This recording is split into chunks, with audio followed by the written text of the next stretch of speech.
Legendary, legendary. Yang nuansa na. Ito. Lady bulu ba kaya no? Bising tara ni. Yam tang eh.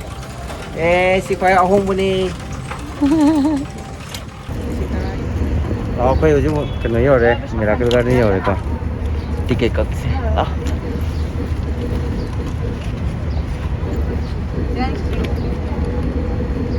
I need a mask.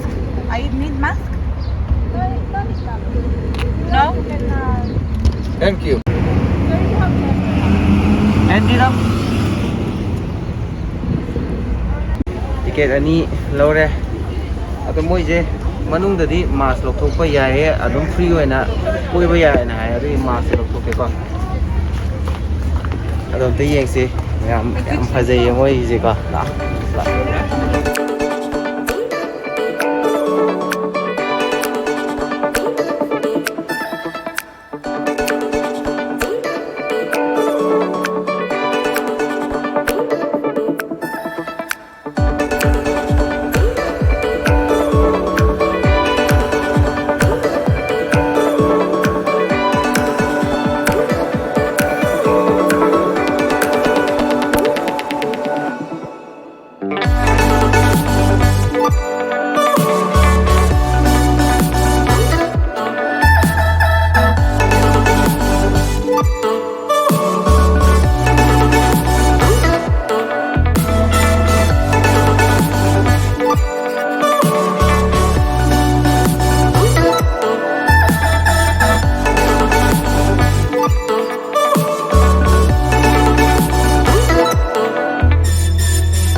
Emirates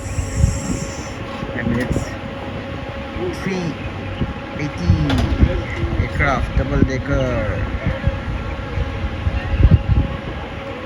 sigi aircraft se koi India koi si aircraft carrier na India am ta leite koi si ba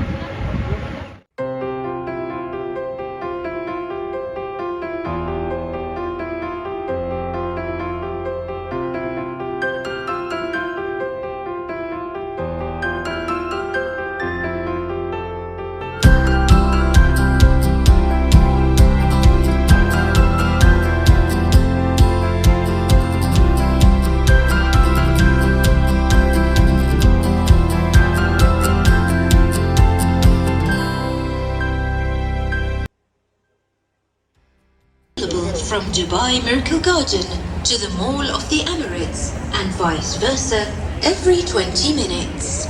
The bus station is near gate number 2.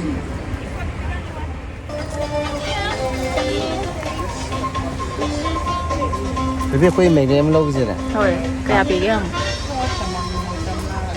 Brother, how much for this? This is 10 dirham, sir. 10 dirham. Yes, anyone 10 dirham.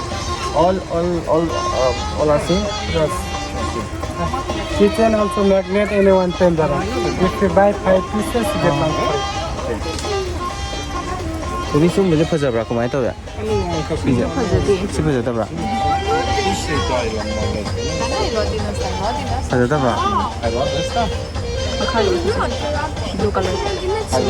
시작. 집어져 봐. 실러하게 봐. 오케이. 10 dirham se kaya no judi Indian rupees ta. कोई मैं 10 dirham है 10 dirham है जे अखोई लुपा चनी का मंगा तरहได้หมดजे कनो तो खंगदमनी क्या खंगदमनी नको मसिंग जे इको माय तो येंगे न सुमाय से 5 फने से ए ना सुमाय येंगे दि खंगदे मोय जे करि पे का न ना सोन अन थो का ने ए का ने ए खंग तु ने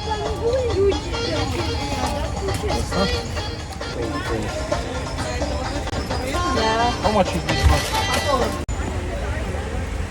ये देखो सीगी एयरक्राफ्ट से जो एयरलाइन से याम पामजाबा बस A380 डबल डेकर खुफाजाबने सीजे याम पामजाबा अदुबो सीजे आइना पाउ ताबदा सर्विस तगी रिटायर तवरनी ना हाय सी मोयगी एयरलाइन की केनोजिन से को अदि चही कुई बइरा लोड फंगदबइरा पैसेंजर याव दो बइरा कइलो फंगदे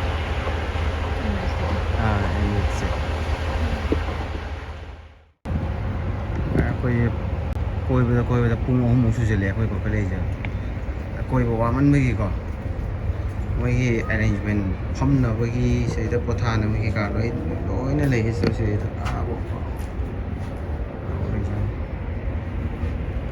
हैंगिंग ले जाने सेदा मैम मीजिंग पोथाने से कैमरा ददी उबो फोकस तो ngमदे ममांग द मी मैम को फोन पारगा उब्रा चलई तो थाना को नहीं सी सिस्टम याम फै को याम चलुरो वारगा को सि फम याम फै सिक्योरिटी तो हम को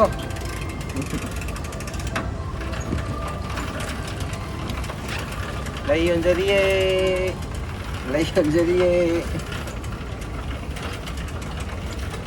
em nói em dân rồi to Laidubo lupa kaya no? Ising tara ni Yam tang he.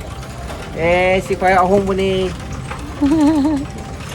ising tara gi lay bada akhoi si itaw si ma happy ge mayam blog se swai da lotion jingai mamang da kenom ta haije ge akhoi je miracle garden ne bako akhoi dubai gi akhoi na lai mafam je ado lake haira ga di mina haidi yam sai na yam khan bodo adu mukti oide yam nuai even akhoi delhi da kai ka da rajasthan leiba moi gi adu gi temperature du na hena sai bako ado